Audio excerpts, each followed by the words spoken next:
Pada kesempatan kali ini kita akan mengkaji sosok seorang sahabat yang sangat inspiratif, yaitu Utbah bin Ghazwan. Siapa Utbah bin Ghazwan ini? Sahabat muda yang dirahmati Allah Ta'ala. Beliau namanya adalah Utbah bin Ghazwan. Dari sukunya dan dari keluarganya, beliau ini adalah bagian dari sekutu, ya, dari Bani Abdi Syams. Beliau masuk Islam termasuk yang mula-mula, ya, termasuk as-sabiqun al-awwalun. Bahkan beliau menyatakan dia adalah orang ketujuh yang masuk Islam, ya, di tangan Rasulullah Sallallahu Alaihi Wasallam. Orang ketujuh, bayangin, artinya masuk 10 besar nih. Wah, 10 besar, orang pertama masuk Islam ketika kondisi masyarakat musyrikin di Makkah itu betul-betul gelap gulita.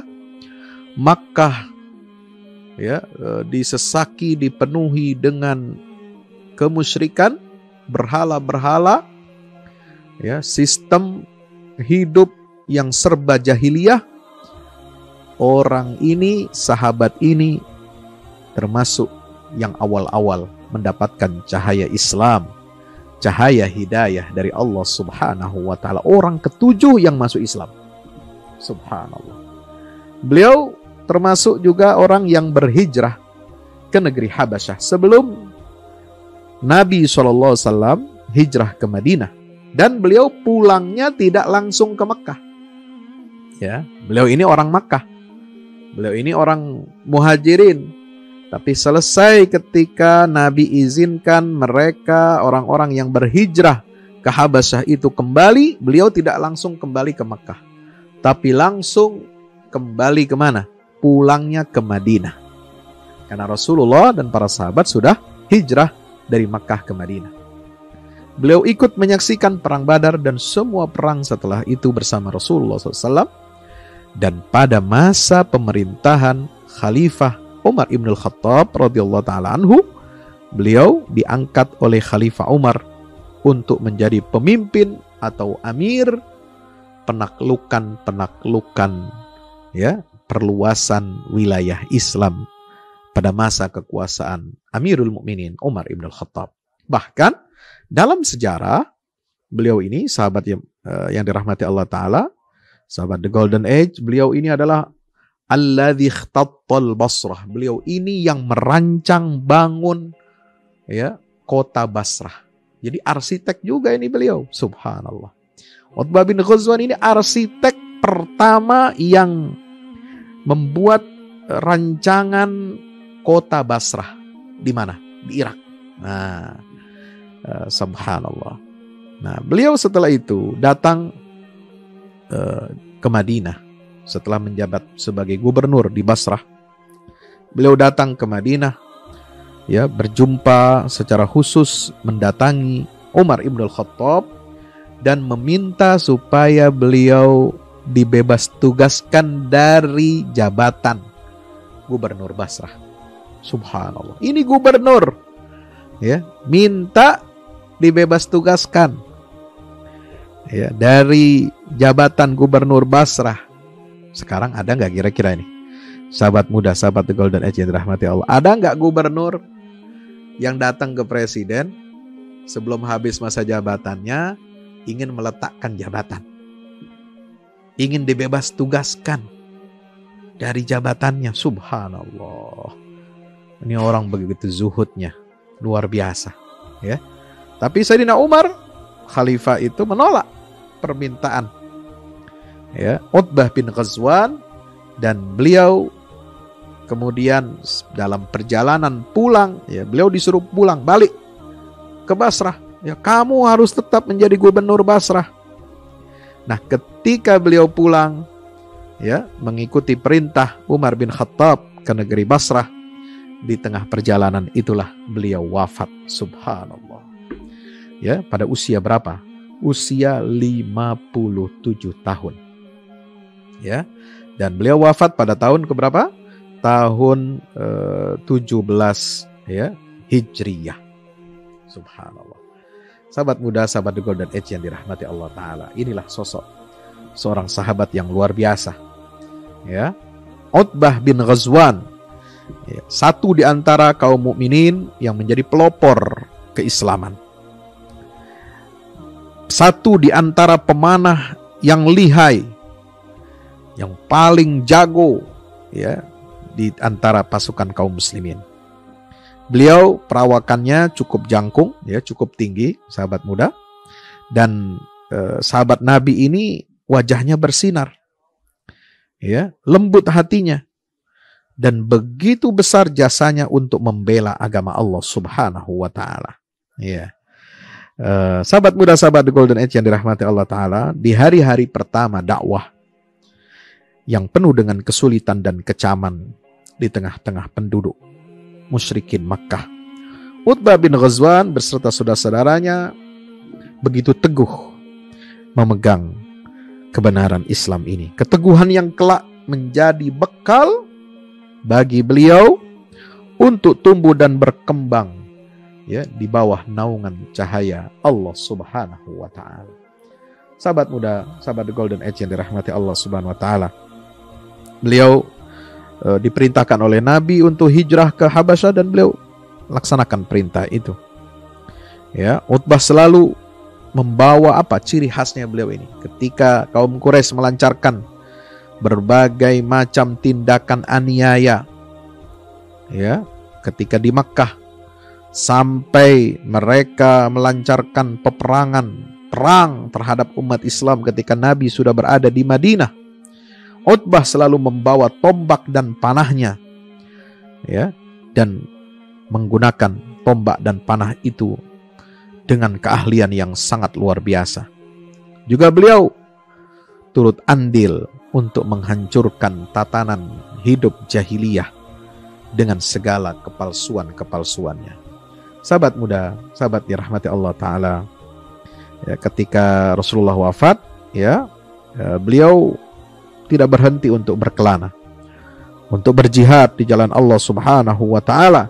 Dan satu kenangan, ya, satu tanda jasa yang beliau lakukan untuk agama Islam ini adalah ketika dia berjihad di Persia untuk menghancurkan tatanan agama Majusi di Persia ini.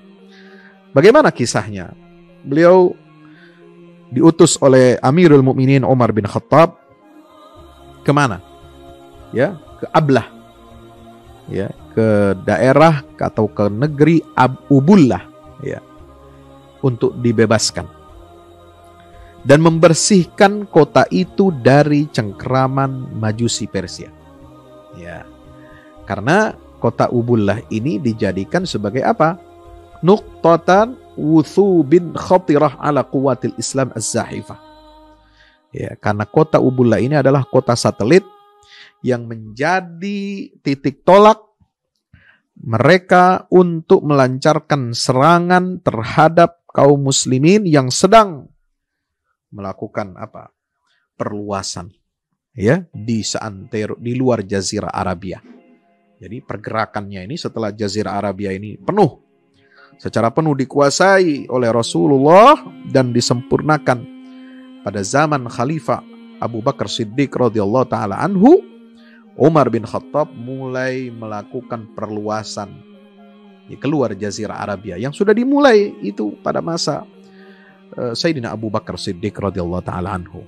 Ya, ini kemudian dikembangkan, diperluas begitu hebatnya, dan salah satu pasukan pionir yang menjadi pelopor futuhat, penaklukan, pembebasan kota-kota besar di luar Jazirah Arabia ini adalah pasukan yang dipimpin oleh Utbah bin Ghazwan radhiyallahu taala anhu.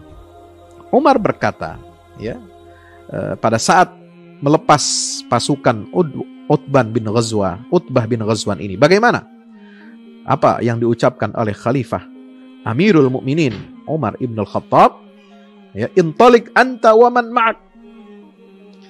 Wahai Utbah, wahai saudaraku, ya, bergeraklah engkau bersama pasukan, ya, hatta ta'tu aqsa biladil Arab, sampai kalian tiba di ujung negeri Arab ini. Wa adna biladil ajam, dan di titik di mana disitulah yang paling terdekat, di garis perbatasan yang terdekat dari negeri-negeri biladul ajam, non Arab. Wasir ala barakatillah wa yumni, berjalanlah engkau ya di atas berkah dari Allah dan karunia-Nya. Wad'u ilallahi man ajabaka, ajaklah, serulah siapa saja yang kalian temui ya kepada Allah Subhanahu wa taala. Wa man aba fal jizyah, siapa yang menolak seruan dakwah ini, maka dia berhak atau boleh membayar jizyah sebagai pilihannya. Wa illa fassayfu fi ghairi hawadatin, ya, kalau mereka tidak mau menerima membayar jizyah itu, di mana hak mereka akan dilindungi, harta mereka, nyawa mereka semua akan dilindungi di bawah naungan keadilan Islam ini, keadilan cahaya Allah Subhanahu wa taala ini. Maka kalau mereka tidak mau membayar jizyah, maka apa pilihannya? Fasayf, mereka akan menghadapi pedang kaum muslimin yang terhunus fi ghairi hawadah, tanpa ampun. Kabidil adu wattaqillah rabbak, ya, hadapilah musuhmu dengan gigih dan bertakwalah kamu kepada Allah Subhanahu wa taala. Itulah pesan dari Amirul Mukminin Utbah bin Ghazwan kepada Amirul Mukminin Umar bin Khattab kepada Utbah bin Ghazwan yang memimpin pasukan pengintai, yang memimpin pasukan pelopor untuk membebaskan negeri Persia. Subhanallah. Nah, sahabat muda, sahabat Golden Age yang dirahmati Allah, bagaimana ya bangsa Persia, kerajaan Imperium Persia ini merespon adanya pasukan kaum muslimin yang hendak melakukan futuhat di negeri Persia? Tentu saja bangsa Persia, Imperium Persia ini, mereka telah bersiap-siap untuk menghadapi pasukan Utbah bin Ghazwan, dan mereka himpun pasukan ya dengan para prajurit yang terlatih. Utbah segera menyusun pasukannya, mempersiapkan pasukan dengan membawa tombak yang tidak seorang pun manusia pernah melihatnya. Ya, subhanallah. Utbah berdiri di barisan terdepan. Ya, dan beliau ya membawa tombaknya itu dan berteriak, Allahu Akbar, shadaqa wa'dah.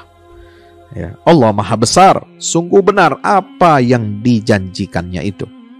Maka sahabat muda, sahabat di Golden Age yang dirahmati Allah, tanpa diduga, dalam waktu yang singkat Ubullah menyerahkan diri. Kota itu langsung takluk, dan Utbah membersihkannya dari tentara-tentara Persia dan membebaskan penduduknya dari perbudakan dan penindasan yang dilakukan oleh kerajaan Persia terhadap penduduk Ubullah ini. Sahabat muda yang dirahmati Allah Ta'ala, dari kota satelit Ubullah ini, beliau Utbah bin Ghazwan lalu kemudian mendirikan Basrah. Ya, dia yang membangun, dia yang merancang bangun, bukan cuma membangun. Kalau membangun siapa aja bisa. Ya, dengan tenaga-tenaga terampil. Ya, membangun kota. Ya, mempersiapkan infrastruktur, bangunannya, ya, sanitasinya, saluran airnya dan lain sebagainya itu dibangun oleh banyak kepala. Dibangun oleh banyak tangan, ya. Tetapi yang mampu untuk merancang bangun, membuat blueprint, ya, mencetak garis, gambar, ya, membangun bangunan suatu kota, itu yang pertama adalah Utbah bin Ghazwan, seorang mujahid sekaligus juga sebagai seorang arsitektur, ya, arsitek hebat. Ini seorang insinyur pertama dalam Islam ini. Ya, yang merancang bangun. Jadi perlu ada master, ya, membangun kota itu harus ada tata kotanya, membangun grand design-nya. Ya, ini mau diapakan? Mau seperti apa? Inilah insinyur, arsitek pertama dalam Islam. Itulah yang diperankan oleh sahabat yang bernama Utbah bin Ghazwan. Subhanallah. Sahabat muda, sahabat The Golden Age, kota Basrah dibangun dengan megah, dengan masjidnya. Ya, selesai pembangunan kota Basrah dengan Masjid Agung Basrah, maka beliau bersiap untuk pulang ke Madinah, ya, untuk meletakkan jabatan. Jadi yang penting dia sudah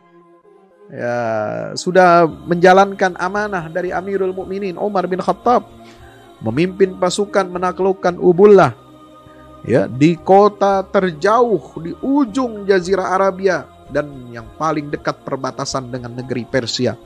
Dia sudah mencanangkan, sudah membuat tonggak negeri Islam, yaitu Basrah. Yang mendirikan kota itu adalah Utbah bin Ghazwan. Selesai pembangunan kota dan masjidnya, apa yang dilakukan oleh sahabat yang zuhud ini? Dia pulang ke Madinah. Dia mau serahkan jabatannya. Dia mau letakkan jabatannya. Dia nggak mau lebih daripada itu. Subhanallah, ini orang luar biasa. Kalau sekarang orang berebut jabatan, bos, ya. Sahabat muda, sahabat The Golden Age, sudah diberikan kewenangan besar oleh presiden, oleh khalifah, oleh pemimpin tertinggi kaum muslimin, Amirul Mukminin. Dia malah ingin meletakkan jabatannya. Dia sudah berada di tengah-tengah pusat kekuasaan, sebagai gubernur, sebagai arsitek, sebagai perancang kota. Subhanallah. Apa yang diinginkan oleh orang ini? Dia tidak ingin dunia. Dia tidak ingin jabatan. Dia tidak ingin gelar yang bertumpuk-tumpuk. Dia tidak ingin jabatan yang bertumpuk-tumpuk. Apalagi harta.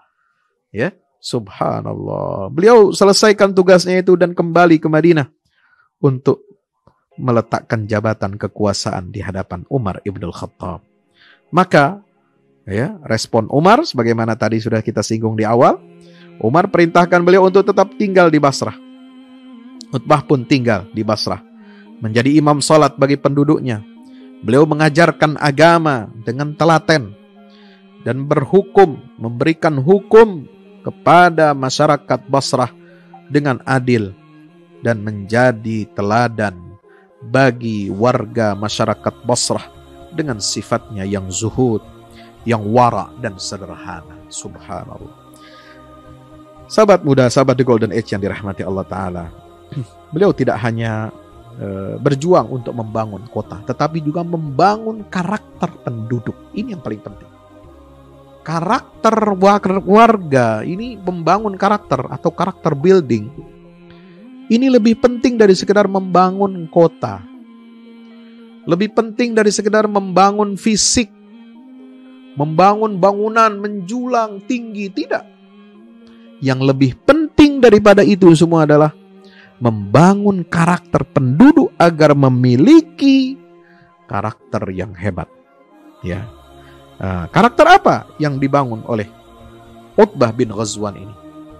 Beliau berjuang memerangi kemewahan, ya, suka berfoya-foya, ya, atau syahwat, ya, yang karena kalau orang sudah terbiasa menikmati dunia ini, terbiasa membangun dunia ini dengan segala kemewahan dan kemegahannya, maka apa yang terjadi? Biasanya mulailah di situ masuk budaya-budaya hedonisme, budaya materialisme, ya, budaya pragmatisme, ya, selalu apa? Ingin suatu hal yang pragmatis, yang cepat, yang instan. Ya, ingin kenikmatan yang instan, ya, jauh dari nilai-nilai agama, tidak memperhatikan kaidah-kaidah norma-norma agama. Yang penting mendapatkan kenikmatan duniawi, yang penting mendapatkan surga dunia, kata orang zaman sekarang, ya, nggak peduli pakai kaidah, nggak peduli agama, yang penting cepat kaya, bos. Nah, ini beliau tidak ingin seperti itu. Dia ingin bangun karakter warganya, giat bekerja, ya, berakhlakul karimah, ya, jauh dari korupsi, jauh dari hidup berfoya-foya dan bermegah-megahan terhadap dunia ini. Sebagaimana Allah telah peringatkan kita semua dalam Al-Quranul Karim. Alhaakumut takatsur hatta zurtumul maqabir. Kalla sawfa ta'lamun. Thumma kalla sawfa ta'lamun. Kalla law ta'lamuna ilmal yaqin. La tarawunnal jahim. Thumma la tarawunnaha 'ainal yaqin. Thumma la tus'alunna yawma idzin 'anin na'im. Karena kita semua nanti akan dimintakan pertanggungjawaban oleh Allah Subhanahu wa taala tentang nikmat-nikmat yang telah Allah berikan, Allah curahkan, Allah limpahkan kepada kita. Sahabat muda, sahabat Golden Age, maka kita tidak boleh takatsur, mengumpul-ngumpulkan, bermegah-megahan, berlomba-lomba memperbanyak harta dunia, bergelimang dalam kemaksiatan, sehingga melalaikan kita dari ingat kepada Allah Ta'ala. Maka ketika di tengah-tengah penduduk Basrah itu ada gelagat untuk cinta dunia, budaya materialisme mulai muncul, Utbah segera mengingatkan warganya, mengingatkan rakyatnya, mengingatkan umat Rasulullah Sallallahu Alaihi Wasallam ini. Apa beliau sampaikan pidato? Beliau sampaikan pidato, subhanallah. Beliau sampaikan pidato. Apa pidato di Basrah yang terkenal? Wallahi, laqad ra'aituni ma'a Rasulillahi sallallahu alaihi wasallam sabi'a sab'atin wa ma lana ta'amun. Subhanallah. Sahabat muda, sahabat The Golden Age yang dirahmati Allah, sungguh demi Allah, aku melihat diriku adalah orang yang ketujuh dari golongan yang pertama memeluk Islam ini. Aku masuk Islam di tangan Rasulullah adalah orang yang ketujuh. Wa ma lana min ta'amin. Wa ma lana ta'amun illa waraqus syajar. Kami dulu tidak punya makanan, kecuali daun-daun kayu. Subhanallah. Hatta farihat, hatta qaruhat ashdaquna. Sampai apa? Bagian dalam rahang kami sering terluka. Karena apa? Karena mengunyah ranting-ranting kayu yang kadang-kadang ranting kayu, daun kayu yang ranting kering itu sudah ada durinya. Itu sering terluka rahang bagian dalam di mulut-mulut kami ini. Subhanallah.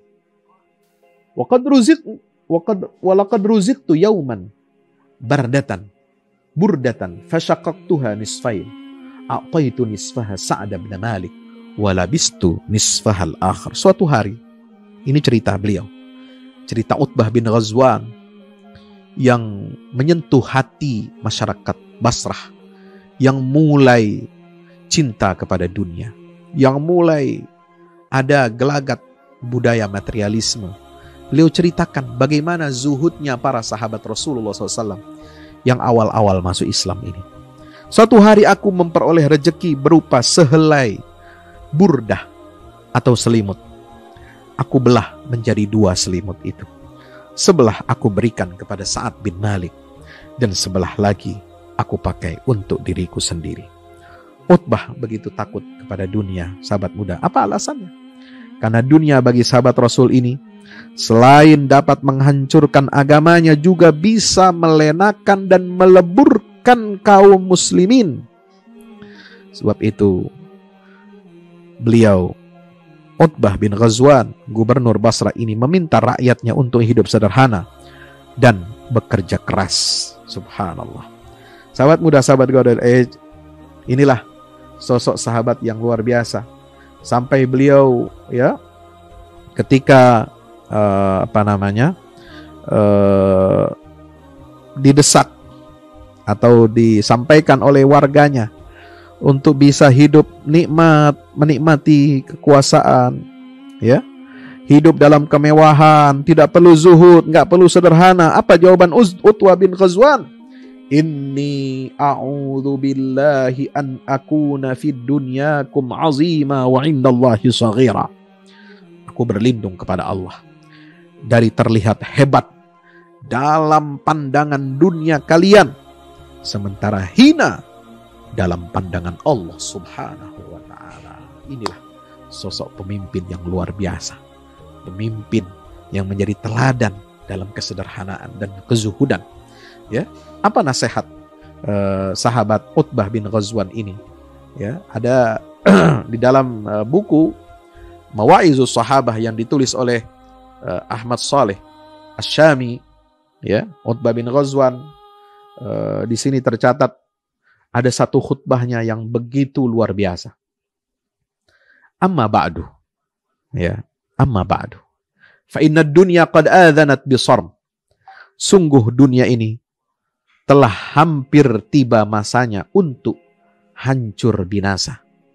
Ya, kita akan meninggalkannya. Wa wallat hadzaan. Ya, dan dunia ini telah pergi dengan begitu cepatnya.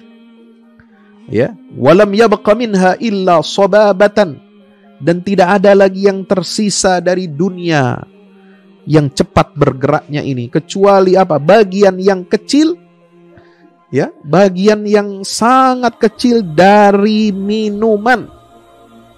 Ya, sababah, ya. Hanya seperti apa? Minuman, ya, bagian kecil qasababatil ina. Subhanallah. Seperti bagian yang ada di ujung apa? Di ujung bejana. Nah, kita kalau minum nih, ya, minum ada teko, bagian yang paling kecil, udah airnya itu udah tinggal setetes, 2 tetes. Ya, kita kalau mau minum pakai gelas, Masya Allah ini, ya, itu sudah airnya sudah kering. Ya, tinggal setetes 2 tetes, kita masih minum terus. Subhanallah. Ya, sahabat muda, sahabat itu yang dirahmati Allah. Itulah contoh bagaimana kita ini mencintai dunia sampai tetesan terakhir dari air itu aja kita masih mau minum, menenggaknya.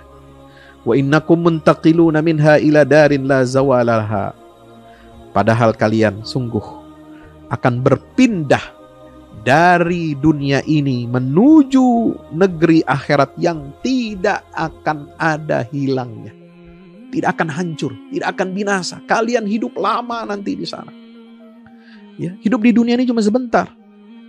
Innakum muntaqiluna minha ila darin la zawalalaha. Ya. Ini dunia ini akan habis, akan sirna. Ya, dia terus-menerus kita minum kenikmatannya sampai tetes terakhir. Kita masih mau minum, udah mau habis. Ya. Kita minum teh yang nikmat, kita minum kopi yang nikmat sampai tetesan teguk terakhir itu, Masya Allah, kita masih kangen, kita pengen. Padahal ini hanya sementara saja. Subhanallah. Fantaqilu bi khairi ma bihadratikum. Maka pesan beliau kepada kita kaum muslimin, sahabat muda, sahabat The Golden Age, pindahlah dari dunia itu bi khairi ma bihadratikum, dengan membawa bekal terbaik yang bisa kalian lakukan selama hidup di dunia. Fa innahu qad dzukira lana, ya, karena telah diingatkan kepada kami, innal hajar yalqa min safati jahannam. Ya, ada batu, ya, dia akan dilemparkan dari bibir neraka jahanam. Fayahwi fiha 70 aman la yudriku laha qa'ra. Kalau batu, ya, dilemparkan dari tebing, dari bibir neraka jahanam, dilemparkan ke bawahnya, ke dalam neraka jahanam itu, dia akan meluncur begitu cepat, begitu deras selama 70 tahun. Batu itu meluncur, la yudriku laha qa'ra. Dia belum sampai lagi di di lantai dasar neraka jahanam itu. Belum ada. Belum sampai dia 70 tahun meluncur, belum sampai. Subhanallah. Wa wallahi la tamla'anna afa'ajibtu. Maka demi Allah, itu neraka jahanam bakal penuh diisi dengan manusia-manusia durhaka yang durjana, yang senantiasa mereka ini bermaksiat dan ingkar kepada Allah dan Rasulnya. Afa'ajibtum, apakah kalian merasa heran? Walaqad dzukira lana anna ma baina misra'aini min masari'il jannati masirata 40 sanah. Ya, Nabi SAW telah memberikan peringatan kepada kita. Ini telah sampai kepadaku dari Rasulullah SAW bahwa surga itu di antara 2 daun pintunya, ya, ini pintu surga baru 1 pintu nih. 1 pintu surga kalau dibuka, ya, 2 daun pintu surga ini dibuka, pintu surga itu jauhnya perjalanan selama 40 tahun. Itu gedenya pintu surga, pintu gerbangnya surga, bos. Masya Allah, itu jarak dari 1 daun pintu ke daun pintu yang lain, ya, itu jarak pintu surga begitu lebarnya, begitu luasnya, itu jarak perjalanan 40 tahun. La haula wala quwwata illa billah. Subhanallahil azim, subhanallah bihamdih. Wa la ya'tiyanna 'alaiha yaumun, dan nanti akan datang 1 hari, ya, ke dalam surga itu, wa huwa kazizun minaz ziham, dia akan disesak, dipenuhi oleh manusia-manusia yang diizinkan oleh Allah untuk masuk ke dalam surga itu. Walaqad ra'aituni sab'a sab'atin ma'a Rasulillah. Aku melihat diriku adalah orang yang masuk Islam ke-7 bersama Rasulullah SAW. Malana ta'amun, kami tidak punya makanan, illa waraqus syajar, kecuali daun-daunan pohon kering. Hatta qaruhat ashdaquna. Nah, tadi sudah kami sampaikan, ya. Sampai terluka rahang bagian dalam kami. Karena apa? Karena sering mengunyah ranting kayu kering yang kadang-kadang masih ada durinya. Faltaqattu burdatan fasaqaqtuha baini wa baina Sa'd bin Malik. Dan suatu hari aku mendapatkan 1 helai burdah, selendang. Aku belah 2. Aku bagi 1 bagian itu kepada Sa'd bin Malik, dan 1 aku pakai setengahnya di tubuhku. Wattazara Sa'dun bin Isbih. Fama asbaha al-yawmu minna ahadun illa asbaha amiran ala Masrin minal amsar. Maka itu kondisi kami zaman dulu, ketika Rasulullah hidup, ketika kami disiksa di Mekah. Dan sekarang, hari ini, tidak ada satupun di antara sahabat-sahabat Rasulullah yang menjadi pionir dan pelopor keislaman, kecuali hari ini kami adalah amiran ala Masrin minal amsar. Kami semua menjadi gubernur, menjadi pemimpin, ya, di tiap-tiap wilayah yang kami taklukkan. Subhanallah. Wa inni a'udzu billah an akuna fi nafsi aziman. Aku berlindung kepada Allah, ya, untuk menjadi nampak hebat, agung, mulia di hadapan kalian, ya, ya, di hadapan manusia. Wa indallahi saghiran, tapi di sisi Allah, di dalam pandangan Allah, aku ini kecil. Gak mau aku begitu. Justru aku ingin terbalik. Aku ingin agung, besar di mata Allah, dalam pandangan Allah. Dan aku ingin terlihat kecil di hadapan kalian, wahai umat manusia. Wa innaha lam takun nubuwatun qattun illa tanasakhat. Ya, sesungguhnya tidak ada 1 kenabian pun kecuali dia akan ya, kecuali dia akan apa? Berakhir. Hatta yakuna akhiru aqibatiha mulkan fasatukhbirun wa tujarribunal umara'a ba'dana. Ya, sampai akhir daripada kesudahan nubuah itu dia akan menjadi kekuasaan, dan kalian akan mencoba, akan mengabarkan para penguasa-penguasa setelah kami ini. Subhanallah. Sahabat muda, sahabat Golden Age yang dirahmati Allah Ta'ala, itu adalah, ya, apa yang disampaikan oleh, ya, Utbah bin Ghazwan, seorang yang hebat, seorang zuhud, seorang pemimpin yang luar biasa, yang mengingatkan kita kepada hari-hari sulit di masa awal dakwah Islam ini muncul bersama Rasulullah Sallallahu Alaihi Wasallam. Lalu kemudian umat Islam ini dimuliakan oleh Allah. Subhanahu wa ta'ala. Maka mari kita contoh keteladanan dari Utbah bin Ghazwan ini, ya, jadilah pemimpin-pemimpin yang baik, yang memiliki karakter, keikhlasan, kejujuran, kezuhudan, kewaraan, ya, memiliki sifat wirai, ya, dan amanah, ya, tidak ingin dianggap besar oleh rakyat, oleh penduduk, oleh warga, tetapi kita ingin dianggap besar, dinilai besar dan agung dalam pandangan Allah Subhanahu wa ta'ala. Jadilah pemimpin seperti Utbah bin Ghazwan. Sahabat muda, sahabat The Golden Age yang dirahmati Allah, kita akan jumpa lagi dalam episode berikutnya bersama sahabat Nabi Sallallahu Alaihi Wasallam. Wassalamualaikum